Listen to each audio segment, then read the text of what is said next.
Il est 7h30. Impact FM, l'info-région avec Olivier Tomezzoli. Le projet d'extension de la carrière de la bouée à Stabac sur les rails, alors que le ministre wallon de l'aménagement du territoire vient d'approuver la révision du plan de secteur.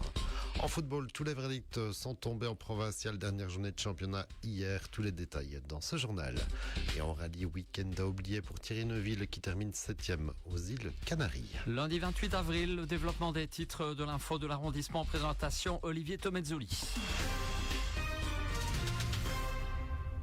Bonjour à tous, on commence avec cette info qui concerne directement la carrière de la bouée, la carrière Trageco à Stabac sur la commune de Wem, avec une bonne nouvelle pour son exploitation puisque le ministre wallon en charge de l'aménagement du territoire, François Desquesnes, vient d'approuver la révision du plan de secteur, ce qui va permettre à Trageco de prolonger ses activités d'extraction pendant une trentaine d'années au moins, comme ce fut le cas il y a quelques semaines pour la carrière de la Warche de chez Nélès. Ici, pour la carrière Trageco, l'extension de la zone d'extraction va permettre de poursuivre l'activité, donc tout en garantissant une reconversion écologique des zones qui ne seront plus exploitées. C'est aussi l'aboutissement d'un long combat entre l'entreprise et les riverains, alors que cette révision du plan de secteur va autoriser le dépôt d'une demande de permis.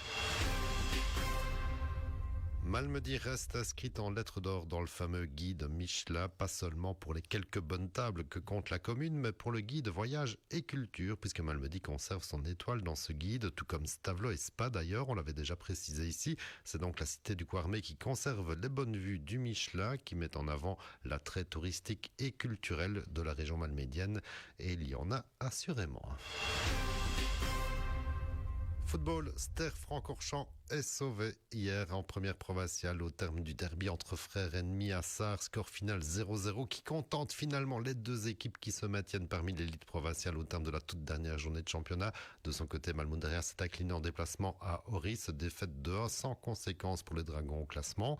En 2C, bonne nouvelle aussi pour Stavelot qui a été arraché son maintien dans la dernière ligne droite du championnat avec encore une grosse victoire hier 4-3 face à Lambert-Montrechat pour rempiler en 2C pour la saison prochaine. Chapeau au Stavelotin. De son côté, Offray s'est lourdement incliné pour sa dernière sortie de la saison A5 face à Franchimont.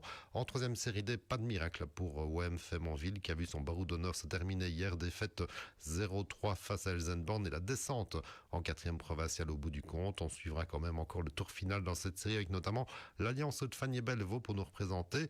Les OM qui sont inclinés à 3 ponts 2-1 alors que Bellevaux subissait la loi de Butchenbach 3. Pas idéal évidemment pour préparer ce tour final.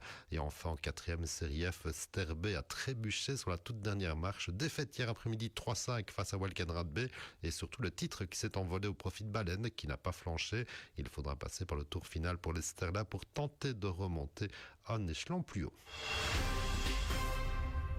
Et on termine avec un petit mot de rallye, un nouveau week-end à oublier pour Thierry Neuville qui a été à la peine tout le week-end aux îles Canaries, nouvelle manche du championnat du monde avec une Hyundai qui semblait bien fatiguée pour une 7e place finale sur les îles espagnoles. Au classement mondial des pilotes, Evans creuse encore l'écart avec 50 points d'avance à présent sur Neuville qui est 3e dans ce classement alors que Rovanpera vainqueur ce week-end est intercalé. Prochain rendez-vous en WRC, ce sera à la mi-mai au Portugal. L'info continue sur notre page Facebook Impact News.